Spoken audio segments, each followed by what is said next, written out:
We focused last time on the providence of God in nature, in particular, the world that comes at us. Let me bore in a little more specifically on the difficult topic of sickness, disease, life, death, disability, and ask, how does the providence of God relate there? Now, let me admit, and indeed affirm, the reality of Satan in this world as a real agent, a real causer of pain and evil. He's a murderer, he's a liar.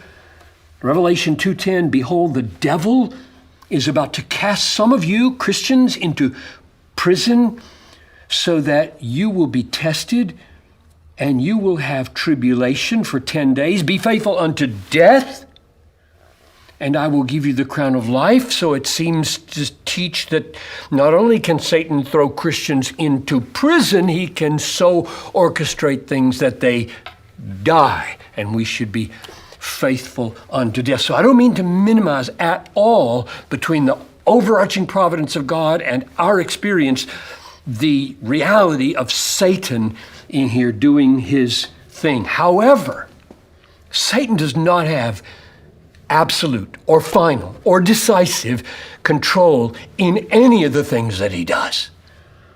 Deuteronomy 32:39, God says, see, now I am he. There is no God besides me.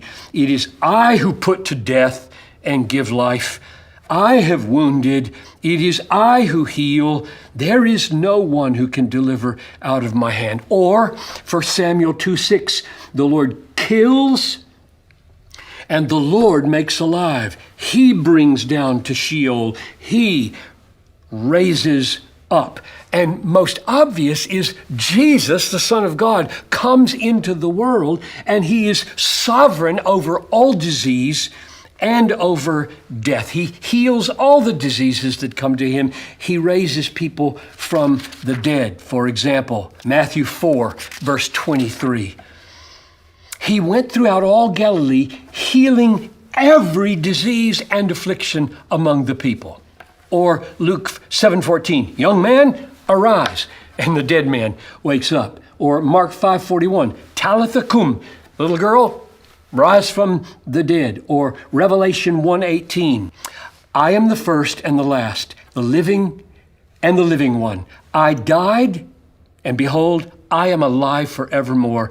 I have the keys of death and Hades. Heals all diseases, raises the dead. In other words, the final decisive control over sickness and death is Jesus, not Satan. Even though Satan can make sick.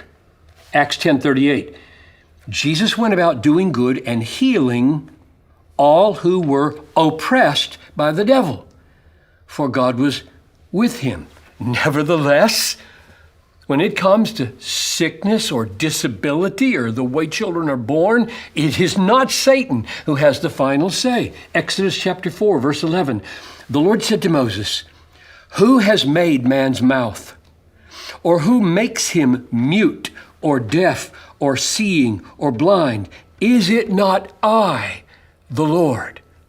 Or John 9:1-3. Rabbi, Jesus, who sinned, this man or his parents, that he was born blind? That's their assumption. Somebody sinned. It's his fault or is his parents' fault? Somebody's got to be blamed here. And Jesus said, it is not that this man sinned or his parents, but that the works of God might be displayed in him. God's at work here. He has a design here. Let's just look closing at Job. Almost everybody thinks about Job when they think about disease or death. So you know the story. He was a good man, better man than anybody in the land. Satan challenges God with respect to Job, right? And he says, stretch out your hand. This is chapter 1, verse 11.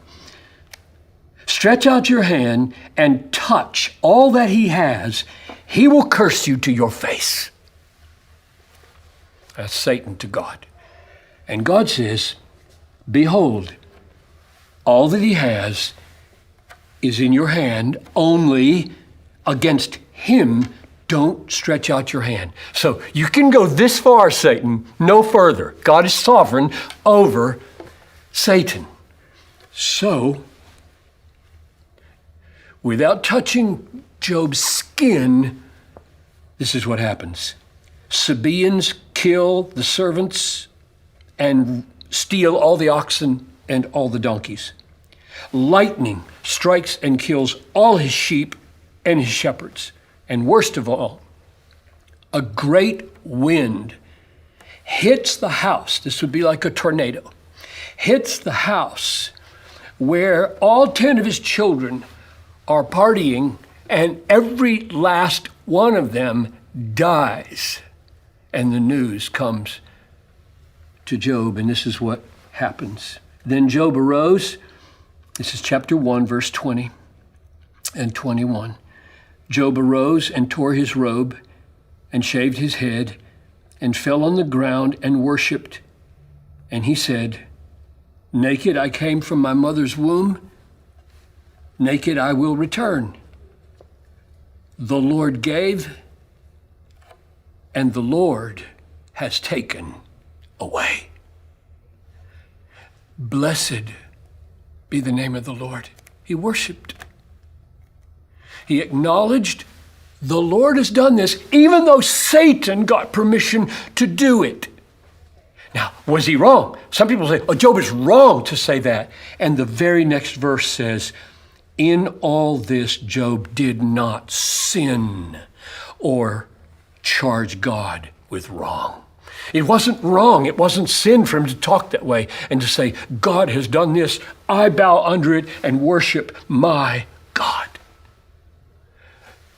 So Satan challenges God again, skin for skin.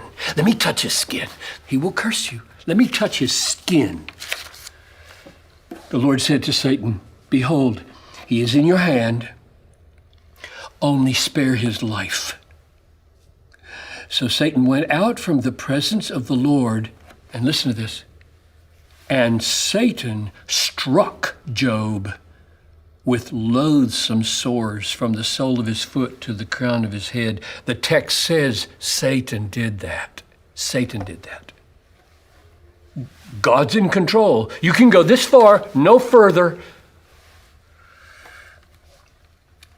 Here's what Job says when his wife says, you should just curse God and die. Chapter 2, verse 10. Shall we receive good at the hand of God, or good from God, and not receive evil? Job, the text says Satan did it. And you're saying, shouldn't we humble ourselves and be willing to receive both good and evil from the hand of God? Job, that's wrong.